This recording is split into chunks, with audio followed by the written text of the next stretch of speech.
Hey everyone, welcome back to Beekeeping with Natalie, or welcome to if you are new. Today we're going to do some more feeding. I know I've done so many videos on it, but they do really well and a lot of people want to watch it. I mean, I want to watch it too, so we're going to talk about pollen sub instead of doing sugar. So we did a round of that probably like a week or so ago, I'm not sure, in these 1 gallon buckets. I almost said 5 gallon, but they're empty. So I think it's time to probably put some pollen sub on, but let's talk about the pollen sub that we've got here and then why we're doing this. So one of the reasons we're putting pollen sub on is because we know we're going to do a ton of splits. This year is really going to be dedicated to splitting because we want to grow and we want to sell a lot of nukes. So we're going to do a lot of splitting, which means we want them to be ready to go by springtime and just absolutely crazy so that we can split them a ton. So we're feeding pollen sub to get them ready for that. Now, if you're not somebody who's really looking to do a bunch of splitting, you might not want to do this because it's a little early and it might get them to the point where they're going to want to swarm early. That's just a possibility, but we're okay with that because we're going to split them anyway, so that's why we're doing it. And then it's been pretty nice outside, but it's also been stupid cold, so it's been really weird. Every day you have no idea what it's going to be like. Today's nice, except for the fact that the sun didn't come out, so it's a little chilly, but I think it's around the 50s today. Anyway, so we've got our pollen sub here. I believe this is global patties with 4% natural pollen, and it's the rocket fuel from Apis Biologic. You can see all the stuff on there. They are a little hard right now because I believe they were frozen because they were just sitting there, but we're gonna put these on. So I'm gonna do a hole, I think, and I'm just gonna put them on the top. We're not gonna do it in between because we haven't flipped boxes yet, which is something we'll do later on here. But because of that, that means most of them are in the top box right now anyways, so we're not going to put them in between boxes. I'm just going to put it right on top of the frames here. So let's go ahead and do that. I've been wearing a jacket quite a lot, but I think they're going to be nice today, so we're just going to go with the veil and see how that goes. Looks like, I think I'm going to do maybe a couple of these today, just see how they're looking. I wasn't going to pull any frames out, but we'll see. So we have quite a bit of pollen coming in. I don't know, they're not flying too crazy right now, but I haven't seen pollen like insane, but I've seen like enough to the point where you know it's coming in. There's sometimes during the year where it's all you see is just bright colors at the entrance, but like the other day we had just a bunch of different like bright yellow. I think our maples they might be done, I'm not sure, but they were popping the other day, so they might be still going a little bit here. So this one looks pretty good. We did get some snow the other day, and it's still barely there in just a couple spots. So I did mention in a late video that I was pretty sure we were going to get some more snow, and we did. So that was fun, but it didn't get very cold, so it pretty much melted the same day. I really want to pull a frame out. Probably shouldn't though. They look good though. It looks like there's still food up here at the top.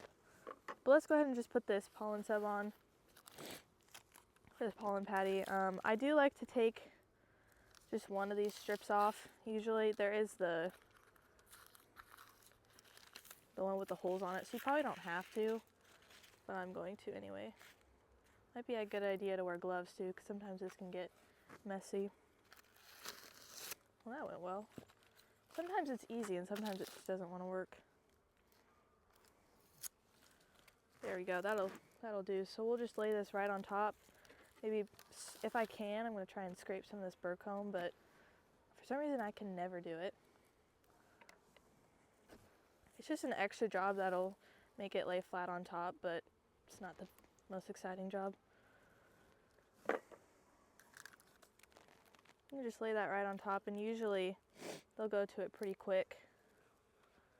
I believe that's pretty much it. So then I talk about these lids all the time. They've got a little bit of a feeder shim kind of built into them, so there's no need to add a feeder shim to this. They can get to it pretty easily, and you can just lay that right on top. Now, if you're gonna do, where'd that bucket go? If you're gonna do buckets and a pollen patty on there, or whatever it is, you're gonna wanna put your pollen patty like right here, just because they're not gonna be able to get to that syrup with the bucket because it's blocking this hole right here. Anyway, that's pretty much it. So we're gonna do another hive. I'm just interested to see how they look. Pretty much all of them are looking really good still. Okay, so this bucket's still a little full, but you can see them still working on it here. So I'm gonna go ahead and put this bucket back on. So I'm gonna put the pollen patty like right here.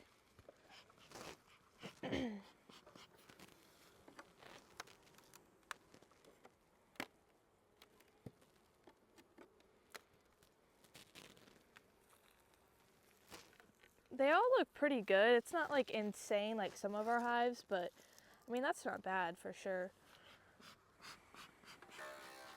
Oh, I'm making noises today. This smoker is just, it's still good, but it's really struggling sometimes. Anyway. Okay, we're not gonna open up this one, but I might have to open up the next one that I do. Usually we'll just kind of start to get a system in. We can knock out 50 or so hives pretty quickly. The peeling part is honestly the thing that takes the most time, especially if they just rip, but that's good enough. They should be fine with it just like that. And just lay this right on top. So then you can see this hole right here. It's not the pollen patty's not blocking it or anything, so I can go ahead and put this bucket on. He's out here touching the lid and everything, but it's all right. Okay. It doesn't seem to be, it kind of flattened down. But because of that like extra space on the lid, it usually works pretty fine. But otherwise, I would recommend a feeder shim just in case. Same thing with Ziplocs. A lot of the times, I've talked about Ziplocs a lot. If you want to check out that video, it's just one of the latest videos. All right, so this one's pretty much empty. But they're still on it. But yeah, usually with the Ziplocs, you have to add some type of feeder shim. But if you only fill it like a little less than halfway, they usually are perfectly fine with these lids because they're flat enough. Yeah, these all pretty much look the same, which I can remember. These were actually all double nukes at one point, which is why all the entrances are going the opposite way. So, I mean, this was a double nuke at one point, just like a year. I don't know if that was last year or the year before, but I mean, look at them now. They've been doing really good, and there's a ton of food up here. So let's just pull out one frame, or maybe two, just to see what's going on. It's warm enough that we can do that. I looked it up the other day, and I think, so for Fahrenheit, it's like 50, and then I think for Celsius, I'm not sure, is that how you say it? Yeah. I looked it up, I think it's like 10. I don't know if that's right, but for anybody wondering, because I had a few people ask about that. This is propolized like crazy. This is like all food, which is great.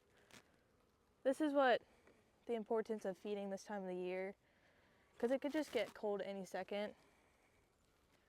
Yeah, I don't know if that's gonna happen, but if you look on the side, there's a ton of food right here. So that's great. I'm guessing there's probably some brood in here because a lot of our queens are starting to lay again, which is always really exciting. At one point we were a little worried the season was gonna start too early, but I think that's gonna be fine. It's always exciting if it wants to start early, but it also can mess up a couple things, and we're not quite ready for that. We got so much stuff to do still. I think we're gonna be wax dipping here in like a month or so, or maybe 2 months, I can't remember.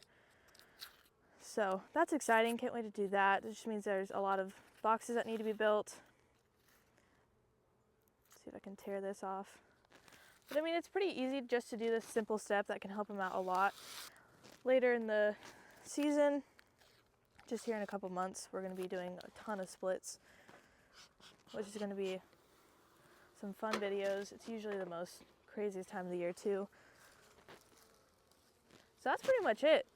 We're gonna go ahead and do that on most of the hives here. It's the same thing with a single. If you just push it down a little bit, it ends up closing. It's perfectly fine. But we're gonna do that, and the singles are the same way, nothing different, but I think that's about it. So thanks for watching today's video. Follow along for more bee adventures, and be here next time on Beekeeping with Natalie.